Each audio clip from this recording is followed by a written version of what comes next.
Hello and welcome to another episode of Sports and Songs Podcast. Today is it's April 27th right now, 2026. We're in season 7, episode number 25. Andy, tonight's the sports edition. Yes. Well, I see you're wearing the Kissin' Time t-shirt. Yes. 30 years ago. No, it was their anniversary's coming up. They created that band. I don't know how many years 5 years ago. Yeah, they created it. This week was the anniversary. Anyway, we're going to go sports today. I'm wearing the Cincinnati Reds cap, Andy. This is a team that could be for real this year. $180 million payroll or something like that. Some real tiny payroll. And they seem to be just doing everything right. Everything seems to be going right. We're at that stretch now. We're coming up upon end of April. We get into May. They still say don't look at the standings until Memorial Weekend. All this is just minutia nonsense. So you don't win it before Memorial Day, but you can lose it before Memorial Day. Okay, yes. So we're going to start off with a trivia question, then we'll dive into the sports for this week. All right. Andy, a lot of Major League Baseball players are in the Hall of Fame. Yes. And all of them, except one, are in because they pitched or they hit. There's one player that did both that's in the Hall of Fame. Baseball Hall of Fame, this is. We'll get to the answer at the end of the episode. Okay. Kind of think Shohei Ohtani kind of concept there. Yes. But let's get into some sports. All right, here we go. Oops. All right, here we go. Here we go. There we go. Minnesota State Baseball High School Week 3 Power 10. Mounds View at 1, Farmington 2, Zachaska at number 3, Andover Shakopee, Tonka, and Maniai. Two Rivers, Woodbury, and the Irish of Rosemont are your top 10. So there we go. Good squads. Tough teams here. Yep. All right, here we go. And on the Gopher, the watch, they call it the watch list. It's mid-season stopper of the year watch list. Brandon Janicki for the Gophers. Gophers not doing so well this year. He is. Every bad team has that one bright spot guy. Keep an eye on him. Not saying he's the next Steven Strasburg or something like that out of college as a pitcher. Just maybe the next Max Meyer. We'll see how he does. I like it. All right. Here is the college top 10. All of college, not just, so there's UCLA, North Carolina, and Georgia Tech are your top 3. And then there's that Coastal Carolina at 9. The only time you hear about them now is here, and occasionally in basketball as a number 16 seed. Yes. All right. Here we go. Okay. Whoa. Here's the Division 2's Central. They kind of do it regionally. And you see Minnesota State down there in the middle of the pack of the NSIC, which leads us to the NSIC rankings. There is Bemidji State in last. Go Beavs. Minnesota State first. Augustana second. UMary third. So there's good ball out there. Minnesota Crookston. If you're up north there, catch some decent ball from them. Not a bad little team. Yes. All right. All right, here we go. Legendary coach Jim Jackson stepping down from Staples Motley as a coach. Had a pretty good career. Here's his track record. He's won a lot. Oh, yes. Had that nice run at Apple Valley. And back-to-back at Shakopee, then back-to-back there at Staples Motley. Good luck to Jim on the rest of his life. I don't know if he'll take positions elsewhere, but you'll see him around in the gym still watching, I'm pretty sure. Unbelievable career. Worst 28 game start in Mets history this year. They've tied number 2. 9 wins, 19 losses. To say this team sucks would be an understatement. They've had some bad teams, as you can see there. They had that early 80s run. They weren't real good. When they first started, they weren't real good. I don't know what to say. Their pitching is horrible, and I kind of knew the pitcher would be bad this year. The pitcher's going to make or break. And when the pitcher gets behind, yeah, you got a lot of good hitters, but they all want to try to hit that 6-run home run to get you back in the game, and you can't. They don't know how to chip and pick away at it. You got good players. You got horrible pitching. And you can't just ride that storm out. You've paid too much money for this offense to sit there.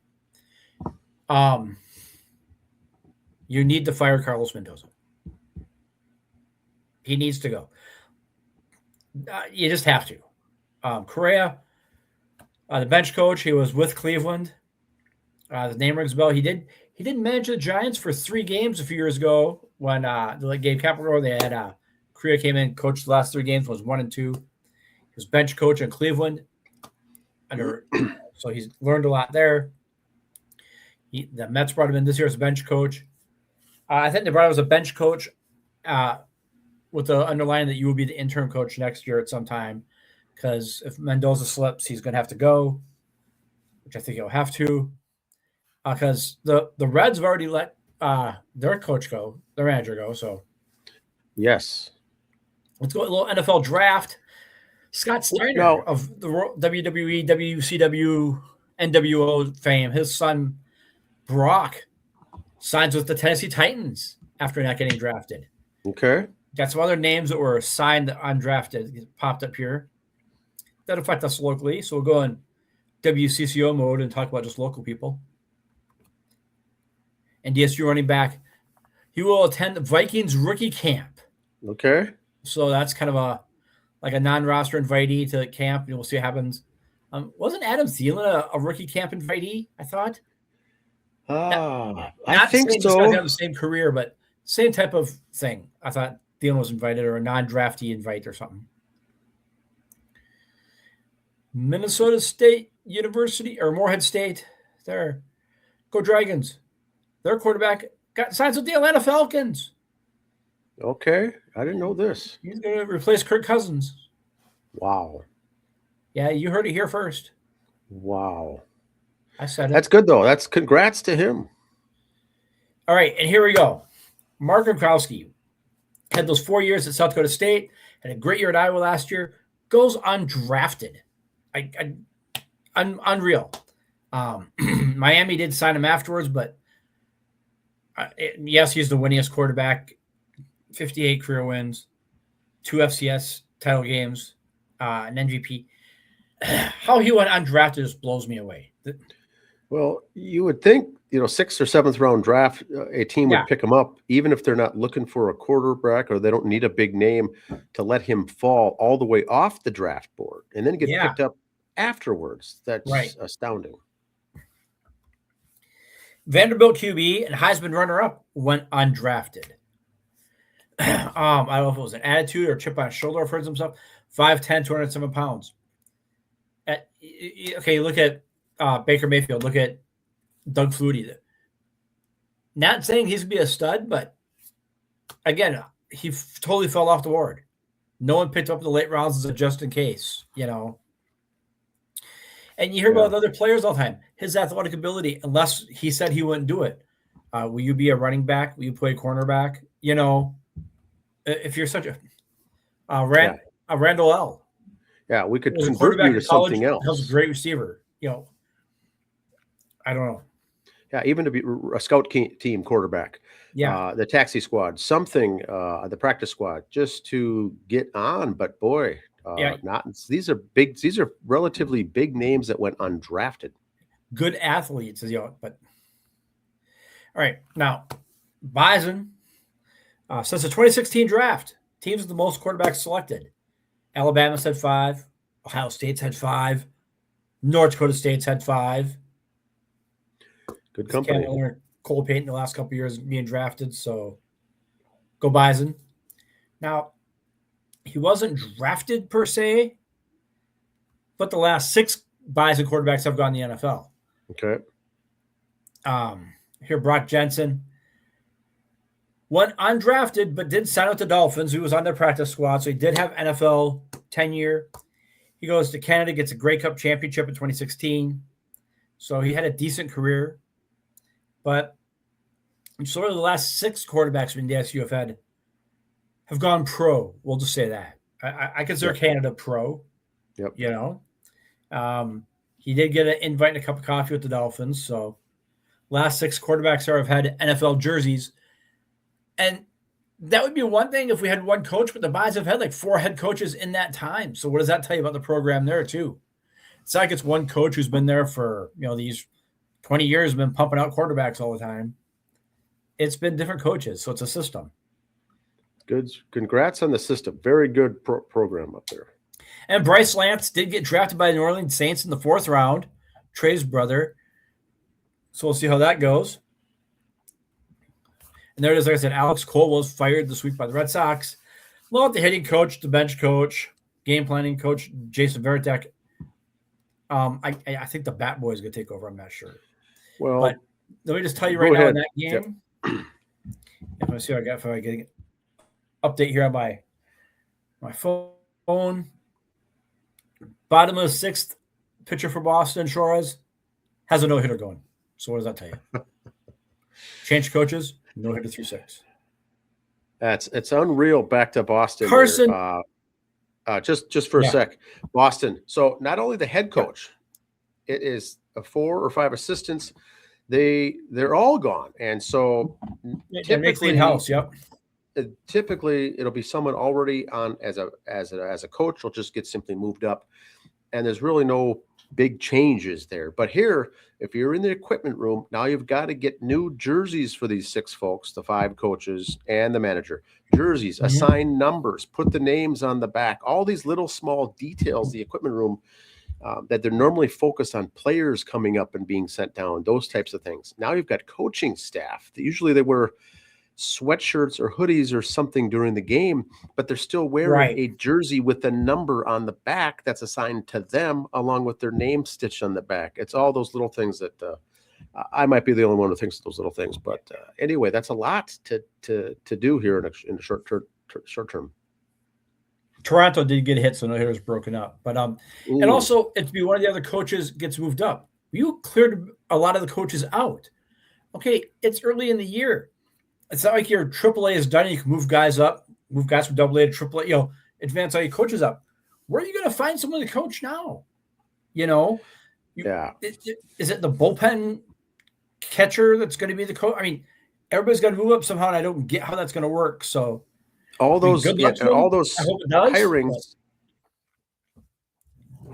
now create the vacancies, like you say, all downstream. So unless you hire externally, there's still interviews, there's still hiring, onboarding that needs to take place, flights to get the people all into town. It's a lot. And I think owners and managers make it easy let's just fire that because we got a problem. Let's just make a firing. But the headache from an HR perspective that goes along with something this big is just a tremendous headache of things all in motion. 27 games in out of 162 game schedule. So you're fairly early. So when it's something like that, Kelly with Mendoza with the Mets when they got to let him go, you either start out so incredibly bad, you have to do something, or you had a little bit of drop seed going into spring training going, we don't start out good, we're pulling the trigger on this guy. Okay. Because to do it this early, you can't just say, you know what, we're screwed, let's ride it out, see what happens. He's gone at the end of the year. To fire them 27 games in, wow. So something's amiss. It's early. And like you said, Andy, with the Mets, one could even argue that it's still even too early, but on some situations you need to pull the trigger.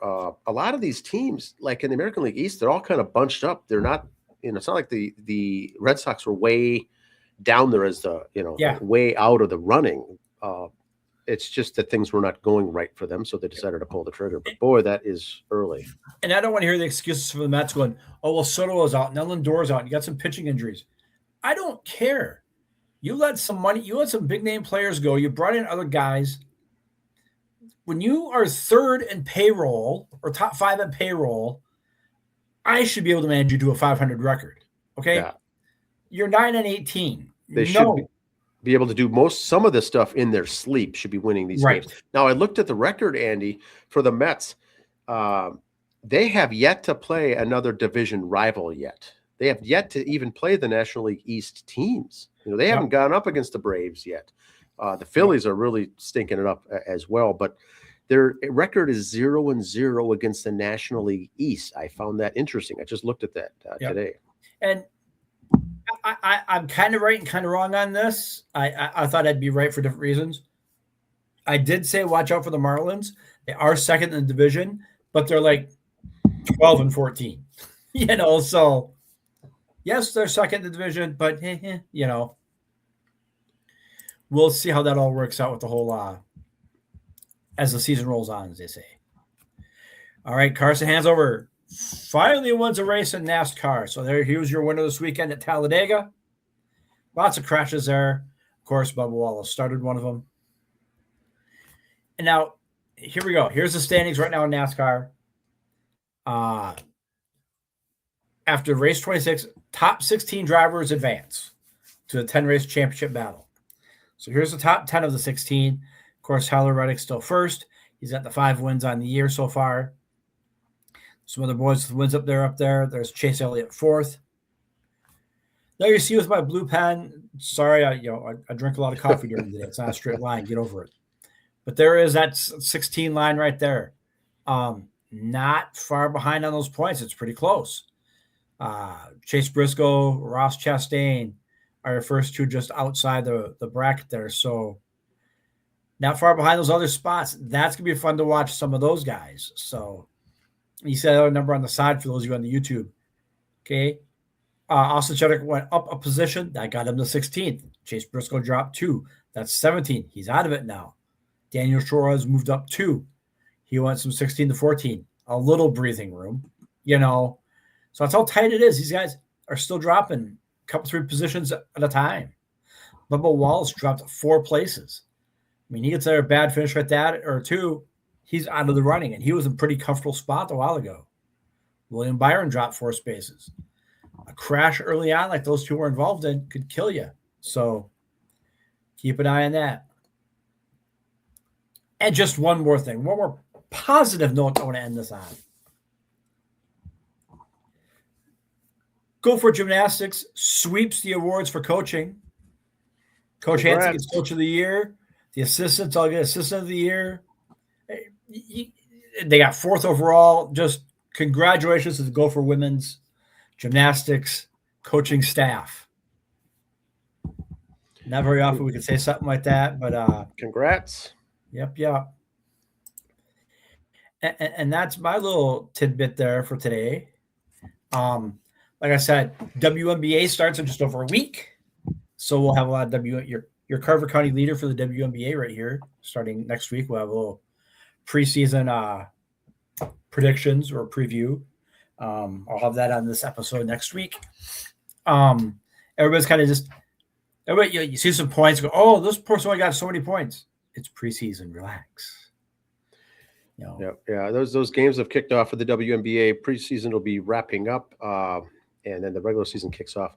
So, Andy, for winter sports, the NBA is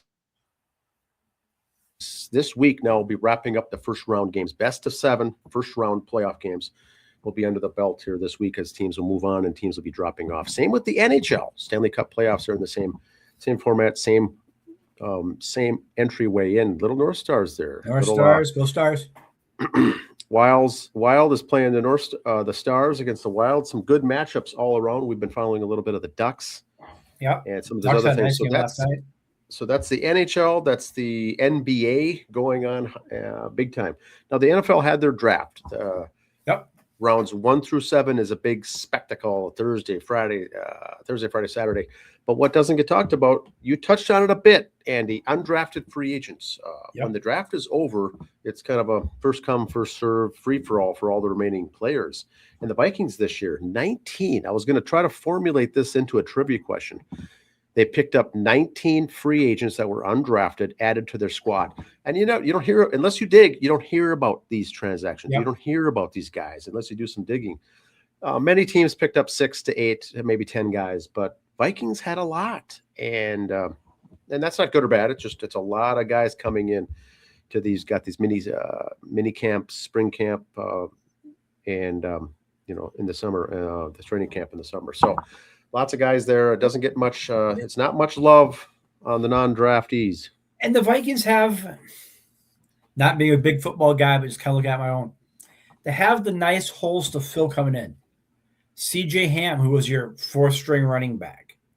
Okay, it's like you're trying to fill the top running back spot. Still a key player, but not a make or break guy. Okay, you know what I mean? Yes, that little guy helps, but you're not trying to replace Adrian Peterson, Robert Smith.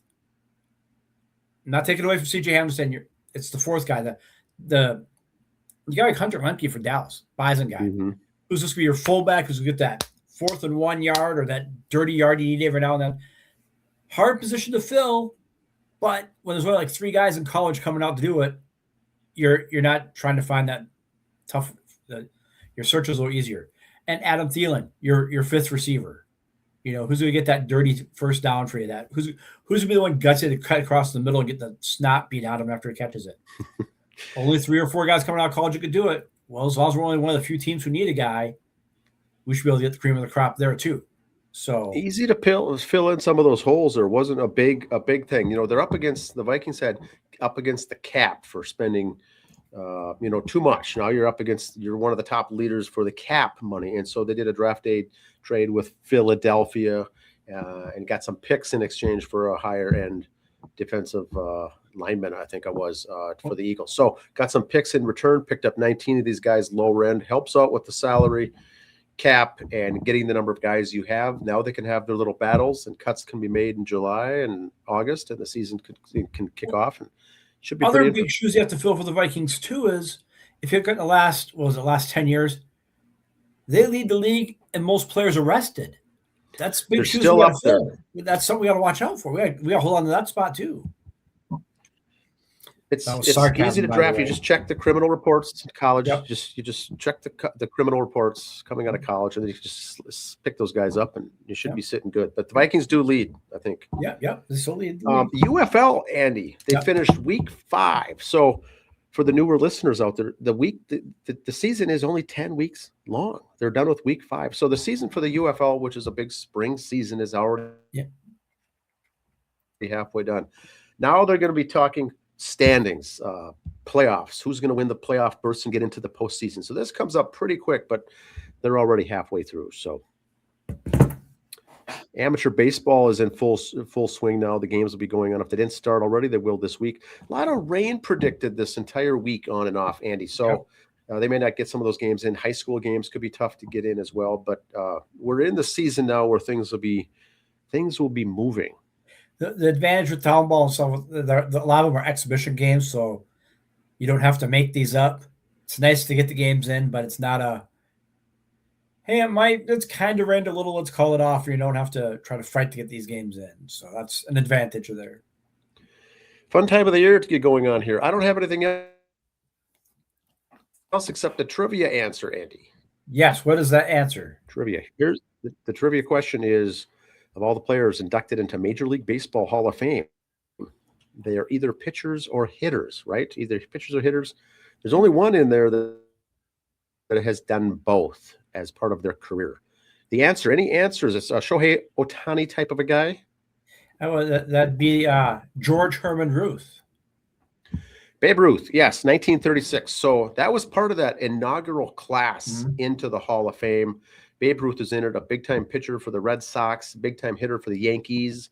They got in. He technically was a multi-20-game winner on the mound. Very good pitcher on the mound. Doesn't get talked about much, but got in basically because of his hitting. But for the trivia question, he is the only guy that did both at some point in his career at a professional level and is in the Hall. I just want to know could be the next guy. If it was today's stats or today's way the players are structured today, back then you were the starting pitcher, you started and finished the game. Okay.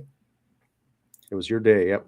I want to know if Babe Ruth, if after a while they would have made him a relief pitcher, he'd still bat, then come in just in the 9th inning, but still bat. Good question. I want to know if Ohtani, because they changed the rules for Ohtani. That really drives me nuts. Yeah. But maybe they might tweak that again somehow as he gets a little longer in the tooth and make him a reliever or a closer, so when he comes in. Or, you see, because you can't use him under that rule where, we're down by 10, we're going to have a position player pitch now. No, because he's listed as you get to have one guy in your roster that can do both. So he can't be that guy to come in and mop up when you're down by 10. You throw in the outfielder or the other catcher or something like that, Yeah, it is interesting to see what will happen there. And there are guys in the Hall of Fame that pitched in the National League that also have a multitude of at bats and plate appearances. But they weren't a pitcher. Didn't do that. Yeah, but they were only a pitcher, and so they're hitting. They were able to bat, but they weren't. Yeah. Or a lot of the National League pitchers, they batted, but that's not why they're in the Hall of Fame. Yes. And so that's an interesting trivia question. I did not know that coming into tonight, that answer, that he is the only one. So interesting. Leave your questions and comments in the comments section for the listeners out there, and we'll touch on them next Monday when we see you again. Bye. Have a good week, everybody.